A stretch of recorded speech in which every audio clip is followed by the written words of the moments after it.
नमस्कार सभी पेंशन भोगियों का एक बार फिर से स्वागत है हमारे इस YouTube चैनल पर। दोस्तों इस वक्त की पेंशन धारकों के लिए बहुत ही महत्वपूर्ण और इम्पोर्टेंट खबरें निकलकर सामने आ रही हैं, जिसके बारे में दोस्तों आज की इस वीडियो के अंदर बात करेंगे। जी हां दोस्तों, पेंशन भोगियों को लाजवाब तोहफा मिल चुका है। 80 साल से पहले मिलेगी आप सभी को 20% पेंशन बढ़ोतरी का फायदा। तो आखिरकार कैसे मिलेगा, इसके बारे में दोस्तों आज की इस वीडियो के अंदर बात की जाएगी। साथ ही साथ आप सभी के लिए ब्रेकिंग न्यूज निकल कर आ रही है। EPS 95 न्यूनतम हायर पेंशन में देरी का खुलासा, राज माथा पकड़ लेंगे आप सभी लोग। जी हां दोस्तों, बड़ा राज EPS 95 की न्यूनतम और हायर पेंशन को लेकर खोल चुका है। इसके बारे में आज की इस वीडियो के अंदर बात की जाएगी।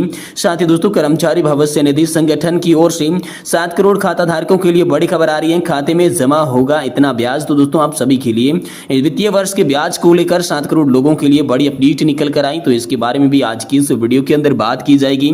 साथ ही दोस्तों आप सभी पेंशन भोगियों के लिए कोर्ट का ऐतिहासिक निर्णय, 11 साल बाद नहीं किया जाएगी कम्यूटेशन की कटौती। जी दोस्तों, पेंशन भोगियों के लिए खुशखबरी है। कोर्ट ने ऐतिहासिक निर्णय आप सभी के लिए दे दिया है।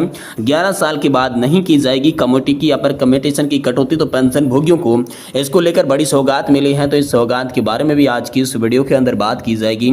साथ ही दोस्तों, अब नहीं मिलेगी हाई पेंशन। कर्मचारी भविष्य निधि संगठन ने जारी किया नया सर्कुलर, पेंशन को भी होगी समीक्षा। जी दोस्तों, अब और नहीं मिलेगी हाई पेंशन। EPFO ने उच्च पेंशन धारकों के लिए नया सर्कुलर जारी किया गया है और साथ ही पेंशन की समीक्षा होने वाली है। इसको लेकर दोस्तों आप सभी के लिए बड़ी इंपॉर्टेंट खबर निकल कर सामने आ चुकी है। तो इन सभी खबरों की बात आज की इस वीडियो के अंदर करेंगे, इसीलिए आपसे निवेदन करते हैं कि दोस्तों आज की इस वीडियो को आप लास्ट तक देखिएगा। साथ ही अगर हमारे चैनल पर पहली बार विजिट कर रहे हैं, वीडियो को पहली बार देख रहे हैं, तो दोस्तों चैनल को सब्सक्राइब करने के साथ वीडियो को भी लाइक जरूर कर दीजिएगा। तो चलिए सबसे पहले बात करते हैं। आप सभी पेंशन भोगियों के साथ भेदभाव हो चुका है खत्म। 80 साल से ही पहले दोस्तों हम सभी को 20% पेंशन बढ़ोतरी का फायदा मिलेगा। अभी के नियम के हिसाब के जो पेंशन भोगी 80 साल की उम्र पूरी कर लेते हैं, उनकी बेसिक पेंशन में 20% की बढ़ोतरी की जाती है और जो वर्तमान बेसिक पेंशन है उसमें 20% एडिशनल पेंशन देकर उनकी नई बेसिक पेंशन निर्धारित की जाती है। उसी के ऊपर महंगाई भत्ते का भुगतान किया जाता है। लेकिन अब इस भेदभाव को खत्म किया जाएगा और 80 साल से पहले मिलेगी 20% पेंशन बढ़ोतरी का फायदा। तो आप सभी को बता दूं कि पेंशन भोगी संगठन लंबे समय से ये मांग करते आ रहे हैं, जिसमें पेंशन भोगियों को 65 साल की उम्र पार करते ही दोस्तों उनकी बेसिक पेंशन के अंदर 5% की बढ़ोतरी की जाए। लेकिन केंद्र सरकार इसको लागू नहीं कर रही है और 80 साल पूरी होने के बाद 20% एडिशनल पेंशन का फायदा दे रही है, जिसमें दोस्तों हाल फिलहाल में आप सभी के लिए नई टेबल जारी हुई है, जिसमें एज ऑफ पेंशनर्स के साथ साथ एडिशनल पेंशन का कैलकुलेशन बता दिया जा चुका है, जिसमें दोस्तों 75 साल से लगाकर 80 साल की एज रखने वाले पेंशन धारकों की बेसिक पेंशन में 20% की बढ़ोतरी की जाएगी। वहीं 80 से 85 की 30% और दोस्तों 85 साल से 90 साल की एज में 40% यहाँ पर जो है बेसिक और फैमिली पेंशन के अंदर वृद्धि की जाएगी। वहीं दोस्तों 90 साल से जो भी 95 साल के हैं और 95 से जो भी 100 साल के हैं, उनके क्रमशः दोस्तों यहाँ पर 40 और 60%, साथ ही दोस्तों 80% की वृद्धि की जाएगी। और जो भी पेंशन धारक 100 वर्ष की एज क्रॉस कर लेता है, उनकी 100% पेंशन यानी कि सीधी डबल पेंशन हो जाएगी। तो दोस्तों आप सभी को 80 साल पूरी होने से पहले कैसे 20% पेंशन बढ़ोतरी का फायदा मिलेगा। तो मान लीजिए किसी पेंशन भोगी की इस समय बेसिक पेंशन 18,600 रुपए है और 20% एडिशनल पेंशन देने के बाद उनकी जो नई बेसिक हो जाएगी वो दोस्तों 22,300 रुपए हो जाएगी। नई बेसिक के समय उसमें 50% DA और महंगाई भत्ता होता है, तो 50% DA का भुगतान करके उनको हर महीने दोस्तों 33,480 रुपए दिया जाएगा। इसी प्रकार 85 साल होने पर उनकी बेसिक पेंशन में 30% की बढ़ोतरी की जाएगी। जैसा कि हमने आपको सारणी में बताया था, उसी हिसाब से दोस्तों आपका कैलकुलेशन किया जाएगा और आगे आप सभी की पेंशन बढ़ोतरी ज्यों की त्यों होती रहेगी। वही दोस्तों इसी को लेकर हाईकोर्ट का बड़ा फैसला आया था। आप सभी को बता दें कि मद्रास हाईकोर्ट, गुवाहाटी हाईकोर्ट और दिल्ली कैंटनी फैसला दे चुके हैं। जैसे ही पेंशन भोगी 79 ईयर्स की उम्र एज कर लेते हैं, पार कर लेते हैं, 80 साल में प्रवेश करते हैं, तो उनकी बेसिक पेंशन में 20% की बढ़ोतरी की जानी चाहिए। लेकिन केंद्र सरकार इसको नहीं मानती और 80 साल पूरा होने के बाद ही पेंशन बढ़ोतरी का फायदा देती है। वही इसी के साथ आपको बता दें कि संसदीय समिति ने भी सिफारिश की थी कि पेंशन भोगियों की पेंशन में हर 5 साल में 5% की बढ़ोतरी की जानी चाहिए। इसका फायदा 65 साल की उम्र से ही शुरू किया जाना चाहिए। लेकिन केंद्र सरकार इनको भी लागू नहीं कर पाई है। भविष्य में लागू करने की संकेत भी दोस्तों इसको नहीं दिखाई दे रहे हैं।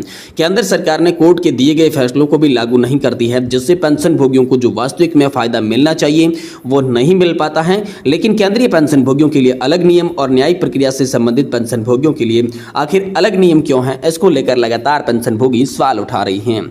वहीं दोस्तों अगली बड़ी खबर की बात करें तो आप सभी के लिए ब्रेकिंग न्यूज निकल कर आ रही है।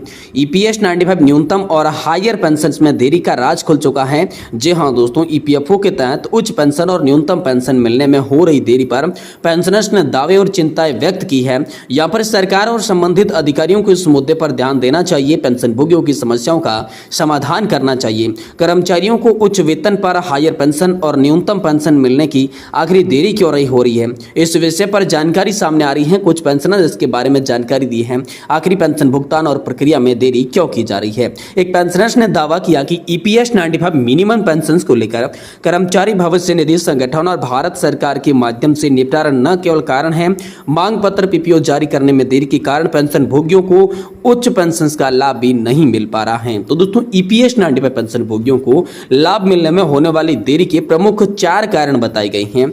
5 यहाँ पर कारण छोटे छोटे टॉपिक आप सभी के लिए हैं, जिसमें ईपीएस 95 पेंशन धारकों के चल रहे आंदोलन और कानूनी प्रक्रिया में अधिकांश पेंशन भोगी और उनके संबंधित संघ, केंद्रीय ट्रेड यूनियन सहित सीधे तौर पर शामिल नहीं है। दूसरा है कि अधिकांश ईपीएस 95 पेंशन भोगी इन पेंशन के मुद्दों से अवगत नहीं है। कुल पेंशन भोगियों और सदस्यों में से 90% से अधिक इन मुद्दों के बारे में नहीं जानती हैं। वहीं सभी संबंधित जो ईपीएस 95 संघ है, सदस्यों के बीच में एकता का अभाव है, जो कि आंदोलन और कानूनी प्रक्रिया में शामिल है, उनमें एकजुटता की कमी दिखाई दे रही है। कर्मचारी भविष्य निधि संगठन, भारत सरकार और अदालत में उचित कानूनी औचित्य देने के लिए पेंशन भोगियों और उनके संबंधित संघों के नेतृत्व में उचित ज्ञान का अभाव है। न्यूनतम पेंशन या उच्च पेंशन के मुद्दों पर कानूनी पहलुओं को ठीक ढंग से वो यहाँ पर पेश नहीं कर पाते हैं। और साथ ही विभिन्न सोशल मीडिया चैनल्स और कई ईपीएस 95 पेंशन भोगी और सदस्य सोशल मीडिया पर न्यूनतम पेंशन या उच्च पेंशन के मुद्दों के खिलाफ लगातार तर्क और राय देते आ रहे हैं। कई इन्हीं बिना वजह से यहाँ पर विश्वास कर लेते हैं। इन्हीं कारणों से जो है पेंशन धारकों की न्यूनतम पेंशन और हायर पेंशन का जो मसला है वो हल नहीं हो रहा है, क्योंकि जानकारी का अभाव है, जागरूकता की इसमें कमी बताई जा रही है। वहीं दोस्तों, कर्मचारी भविष्य निधि संगठन की ओर से बड़ा अपडेट आया है। देश के 7 करोड़ लोगों के लिए बड़ा अपडेट है, खाते में जमा होगा ब्याज। जी हाँ दोस्तों, बजट के बाद हर नौकरी पेशा व्यक्ति को उम्मीद है कि उनके खाते में ब्याज का पैसा कब और कितना आएगा। वित्तीय वर्ष 2024 के लिए सभी सब्सक्राइबर के खाते में 8.15% की दर का ब्याज का पैसा जमानत करना निर्धारित हो गया है। हालांकि अभी खातों में ब्याज का पैसा नहीं दिख रहा है। ऐसे में ईपीएफओ से मिली जानकारी के मुताबिक अगस्त के प्रथम सप्ताह में ही सभी पेंशन धारकों के खाते में ब्याज का पैसा जमा कर दिया जाएगा।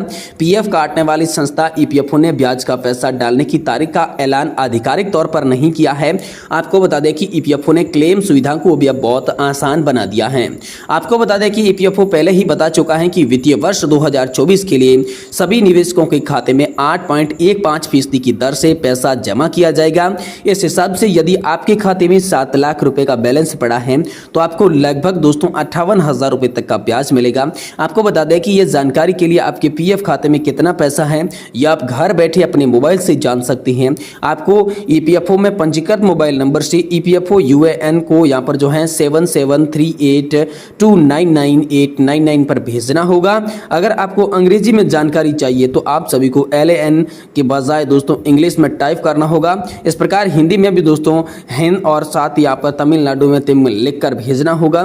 जिसके बाद दोस्तों आप सभी को आपके खाते के अंदर ईपीएस खाते के अंदर कितना ब्याज है, कितना ब्याज ट्रांसफर होने वाला है और कितनी राशि पड़ी है, इसकी जानकारी SMS के जरिए मिल जाएगी, आपके WhatsApp पर मिल जाएगी। तो दोस्तों आज की प्रमुख ये बड़ी खबरें थी, जिसमें 20 साल से पहले आपको पेंशन बढ़ोतरी का फायदा कैसे मिलेगा इसके बारे में बात की गई। वही दोस्तों, कर्मचारी भविष्य निधि संगठन ने एक नया सर्कुलर जारी किया है, जिसमें यह कहा गया है कि पेंशन भोगियों के पेंशन की अब समीक्षा की जाएगी, उन्हें हाई पेंशन नहीं मिलेगी। तो इस खबर के बारे में भी आने वाली वीडियो के अंदर संपूर्ण रूप से जानकारी देंगे। इसलिए आपसे निवेदन है कि चैनल को आप सब्सक्राइब कर दें, ताकि आने वाले समय में पेंशन धारकों से जुड़ी हर बड़ी खबर से आप वाकिफ रह सकें।